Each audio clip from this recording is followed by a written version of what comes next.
আসসালামু আলাইকুম রহমতুল্লাহি ওবরকাতুহু।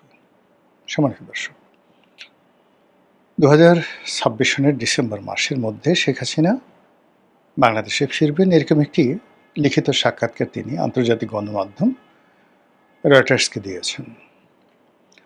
আর তার সেই সাক্ষাৎকার ছাপার পরই বাংলাদেশ এবং বাংলাদেশ সংশ্লিষ্ট আন্তর্জাতিক অঙ্গনে রীতিমতো তোলপাড় শুরু হয়েছে।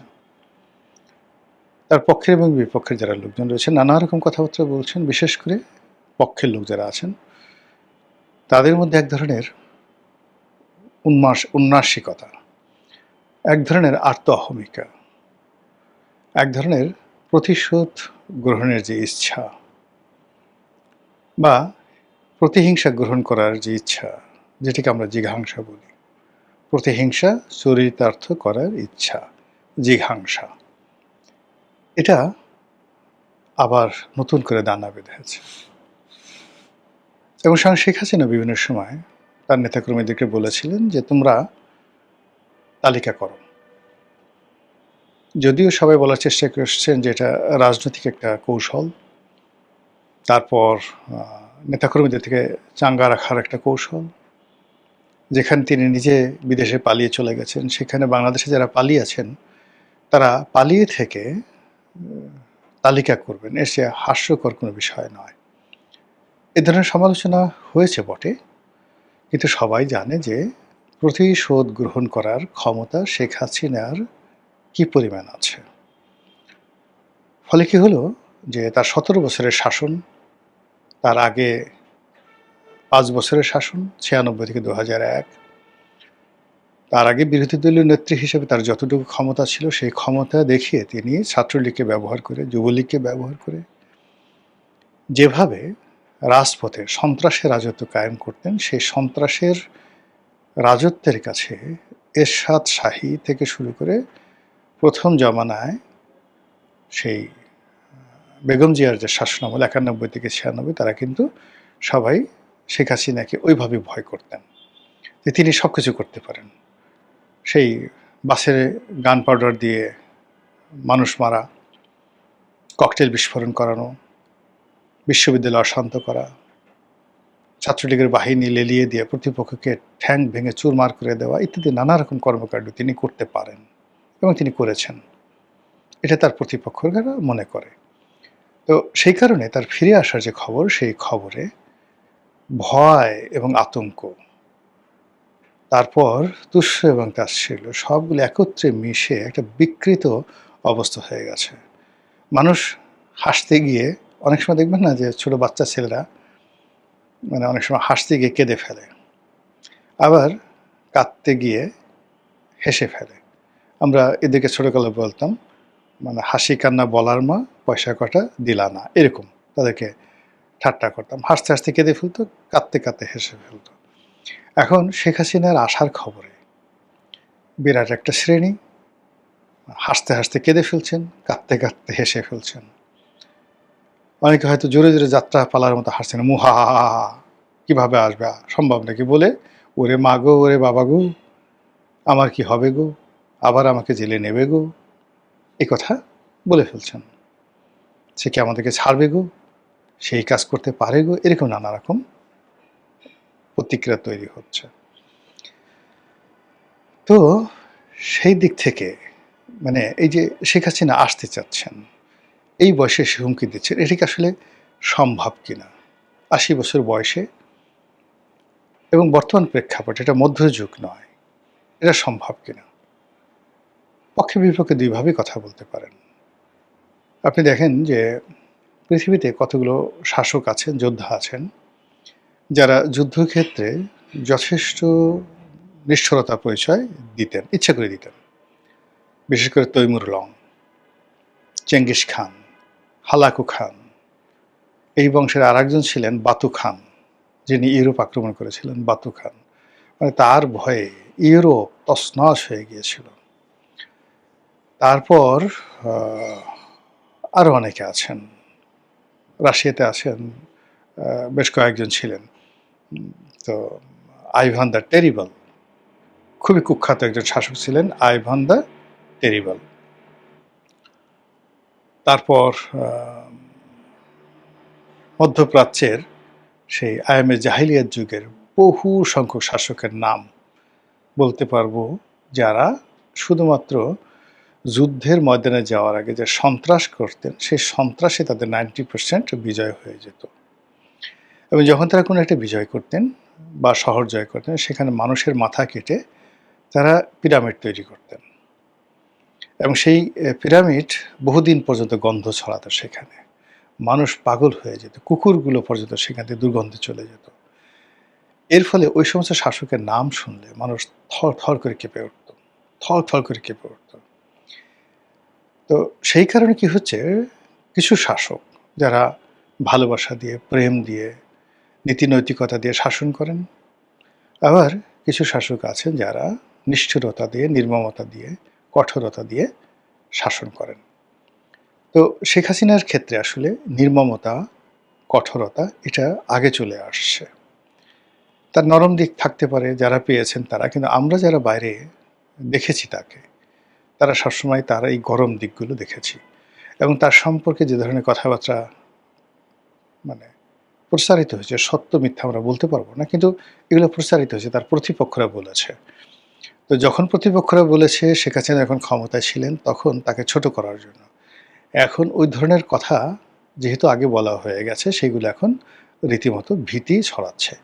যেমন একটা বক্তব্য হলো তার পিতার একজন হত্যাকারী, এটা কি কর্নেল ফারুক, কর্নেল রশিদ, নাকি মেজর কে যেন, বজলুল হুদা না কে যেন, এরকম একটা, এরকম তার প্রতিপক্ষরা ছড়িয়েছিল যে সে নিজে গিয়ে হাতে রামদা দিয়ে বা ভোজালি দিয়ে, যেটাতে গরু জবাই করে, ওইরকম একটা অস্ত্র দিয়ে এই তার পিতার হত্যাকারীকে সে নিজের হাতে জবাই করেছে, রক্ত ফিনকি দিয়ে পড়েছে। এই সমস্ত কথাবার্তা কিন্তু, যে এই মহিলা এত খারাপ, এত নিষ্ঠুর, কষায়ের চেয়েও খারাপ, সে নিজের হাতে ওই তলোয়ার দিয়ে, ভোজালি দিয়ে সে তার পিতার হত্যাকারীকে খুন করেছে। এখন এটা ওই সময়টাতে সবাই হয়তো মনে করছে হায় হায়, সি সি, কী অবস্থা। এখন এই জিনিসগুলো যখন সামনে আসছে, তখন চিন্তা করলে খায় আল্লাহ, এই মহিলা যদি আমারে জবাই করে, এই মহিলা যদি আমারে পায়, কি একটা বিশ্রী অবস্থা। এবং যে মনে করেন শেখ হাসিনার যে সমস্ত বিরুদ্ধ পক্ষ লোক, এটা দুর্বল চিত্তের লোক, চ্যাটাং করে লাভ দিয়ে বসছে, একটা কাজ করে বসছে, তাদের মধ্যে তখন ওই অতীতের সেই স্মৃতিগুলো সামনে আসছে, এবং সেই দুর্নাম বদনামগুলো এখন তার কাছে একটা মরণ ব্যাধি রূপে দেখা দিয়েছে। সারাদিন সে শুধু ইন্নালিল্লাহ ইন্নালিল্লাহ বলছে। এর বাইরে জামাতের যে সমস্ত লোকজনকে সে ফাঁসিতে চড়িয়েছে, কেউ বিশ্বাস করেনি যে সালাউদ্দিন কাদের চৌধুরীকে সে ফাঁসিতে চড়াবে। এই কারণ হলো, সালাউদ্দিন কাদের চৌধুরীর সাথে তার একটা ব্যক্তিগত সম্পর্ক ছিল। সালাউদ্দিন কাদের চৌধুরীর সঙ্গে আমারও ব্যক্তিগত ভালো সম্পর্ক ছিল। উনি যেটা বলেছেন যে সালাউদ্দিন কাদের চৌধুরী মানে তাকে, সালাউদ্দিন কাদের চৌধুরী আমাকে বলেছেন যে তার সাথে তার একটা সম্পর্ক ভাই বোনের মতো। দুনিয়া উল্টে যেতে পারে, শেখ হাসিনা কখনো তার এই ভাইকে সে অস্বীকার করতে পারে না। এবং আমি সালাউদ্দিন কাদের চৌধুরীর অফিসে, এটা সম্ভবত সেই 91-92 সনের দিকে তার একটা সাক্ষাৎকার নিয়েছিলাম। আমি তো নতুন ব্যবসা শুরু করেছি, আবার পার্ট টাইম সংবাদপত্র চাকরি করি। তখন তিনি এই কথাটা বলেছিলেন। এটা চিত্রবাংলার জন্য সাক্ষাৎকার নিয়েছিলাম। তো সেই বিরাট সেই সাক্ষাৎকার, তো তিনি সেখানে ইন ডিটেলস বলেছিলেন আমার কাছে যে তার সাথে জামাতের কী সম্পর্ক, বেগম জিয়ার কী সম্পর্ক, তার সাথে শেখ হাসিনার কী সম্পর্ক। এবং তিনি বলেছিলেন যে শেখ হাসিনাকে গালাগালি করা, তারপরে তার বিরুদ্ধে বলা, এটা আমার রাজনীতির একটা অংশ, এটা শেখ হাসিনা জানেন, খুব ভালো করে জানেন। কিন্তু এর বাইরে আমাদের একটা অসাধারণ একটা পারিবারিক সম্পর্ক আছে, আমি তাকে বোন হিসাবে ডাকি, এবং সেও আমাকে তুই তুই করে ডাকে। এবং সে বলল যে আমি যখন এরশাদ জামানার মন্ত্রী, তখন একদিন সে আমাকে একটা ছোটো চিঠি লিখলো যে সালাউদ্দিন রুমে চলে আয়, মানে মুড়ি বুট রেডি করা আছে। তো গিয়ে দেখলাম যে সেই রুমে গেছি, 10-12 জন আওয়ামী লীগের এমপি, সবাই মিলে সেই মুড়ি বুট একসাথে বসে খেলাম, গল্প করলাম, অনেকক্ষণ হই হুল্লোড়। এর মধ্যে কে বা কারা এরশাদকে জানিয়ে দিয়েছে যে আপনার মন্ত্রী তো শেখ হাসিনার সাথে যুক্ত হয়েছে, সেই 86 পার্লামেন্টে যুক্ত হয়ে এখন কু হয়ে যাবে, আমার চাকরি যায় যায় অবস্থা। তো এই হলো সালাউদ্দিন কাদের চৌধুরীর সাথে তার সম্পর্ক। ফলে সালাউদ্দিন কাদের চৌধুরী একেবারে ফাঁসিতে ওঠার শেষ মুহূর্ত পর্যন্ত সে বিশ্বাস করতে পারেনি যে শেখ হাসিনা আসলেই তাকে ফাঁসিতে চড়াচ্ছে। আবার আরেকজন খুব বড় নেতা, রাজনৈতিক নেতা, এই ২-১ দিন আগে আমাকে টেলিফোন করে বললেন যে আ আ তার নিষ্ঠুরতা, যে রনি ভাই তার যে নিষ্ঠুরতা কোন পর্যায়ে কল্পনা করতে পারবেন না। সে তার সাথে যখন ইলিয়াস আলীর ওয়াইফ তার সন্তানের দেখা করতে গেল, তখন তিনি ইলিয়াস আলীর জন্য এত কান্নাকাটি করলেন যে আ ইলিয়াস আলীর ওয়াইফ যে কেঁদেছে তার জন্য তার চেয়ে বেশি কেঁদেছেন শেখ হাসিনা। কিন্তু শেখ হাসিনা কিন্তু খুব ভালো করে জানতেন যে ইলিয়াস আলী কেল্লা ফতেহ হয়ে গেছে। তো এই হলো শেখ হাসিনার চরিত্র। এক হাতে বাঁকা বাঁশের বাঁশুরি আর এক হাতে রণতুর্য। ফলে তিনি যদি আবার ক্ষমতায় আসেন আমাদের সবাইকে জেলে পাঠাবে, ওই নেতার বক্তব্য। এরপরে তার ছাত্রলীগ, যুবলীগ আমাদের ঘরের মা-বোনদের ইজ্জত লুট করবে, আমাদের ঘরের সবকিছু লুটপাট করে নিয়ে যাবে। এটা চলতে দেয়া যায় না, এটা হতে পারে না। রনি ভাই, এটা হবে না বাংলাদেশে। ৫ কোটি মানুষ, ৬ কোটি মানুষ এই ভয়ের মধ্যে সে একেবারে খালি হাতে শেখ হাসিনাকে, যাকে বলা হয়, বরণ করে নেবে এবং শেখ হাসিনার অত্যাচারের কাছে নিজের আত্মসমর্পণ করবে। এটা হবে না, হবে না, সে আসতে পারবে না। এবং এই কথা বলে সে মানে পরবর্তীতে ওই যে বললাম না, বলতে, বলতে নিজের যে ভয়, সে ভয়টাকে আবার তিনি উদগীরণ করে দিলেন। তো সার্বিক দিকে থেকে যেটা মনে হচ্ছে যে শেখ হাসিনা অত্যন্ত সুস্থ জ্ঞানে, সুস্থ মস্তিষ্কে, একেবারে ধীরস্থিরভাবে তিনি বর্তমান সরকারকে এবং তার বিরুদ্ধ পক্ষ যারা আছে তাদেরকে ভয় দেখানোর একটা পরিকল্পনা গ্রহণ করেছেন। আসা না আসা সেটা পরের ব্যাপার। কিন্তু তিনি এখন ভয় দেখাবেন।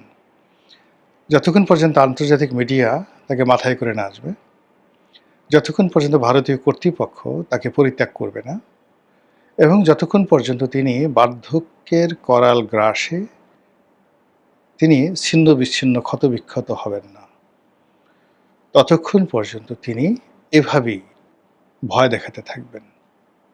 যেভাবে অতীতে চেঙ্গিস খান ভয় দেখিয়েছেন, যেভাবে হালাকু খান ভয় দেখিয়েছেন, যেভাবে তৈমুর লং ভয় দেখিয়েছেন, এভাবে শেখ হাসিনা ভয় দেখাবেন। এখন আমরা সেই ভয় পেয়ে যদি চিত হয়ে পড়ে যাই, সেটা তো আমাদের ব্যাপার। এজন্য তো আর আপনি শেখ হাসিনাকে দায়ী করতে পারেন না। শেখ হাসিনা বলে যে, আমি তো এরকমই। আমি তো সারা জীবন ভয় দেখাই আসছি। ভয় দেখাতে আমার ভালো লাগে। হরলিক্সের মতো আমি এমনি, এমনি ভয় দেখাই। সারা জীবন আমি ভয় দেখিয়েছি। আমি সবসময়ই এভাবে কথা বলি। তোমরা ভয় পেয়েছো কেন? আমি তো আমার মতো করে বলছি, তোমাকে ভয় পেতে কে বলেছিল? তো কাজেই তিনি তার মতো তার কাজ করে যাচ্ছেন। এখন আপনি, আমি, আমরা যারা আছি, আমরা কি করব না না করব, এটাও আমাদের একান্ত ব্যক্তিগত বিষয়। অর্থাৎ আমরা ভয় কি পাবো নাকি রুখে দাঁড়াবো? আমরা কি ঐক্যবদ্ধ হব নাকি ছিন্ন বিচ্ছিন্ন হয়ে শুধু দৌড়াতে থাকবো? মহান আল্লাহ আমাদের সবাইকে হেদায়েত দান করুন এবং হেফাজত করুন। আসসালামু আলাইকুম ওয়া রাহমাতুল্লাহি ওয়া বারাকাতুহু।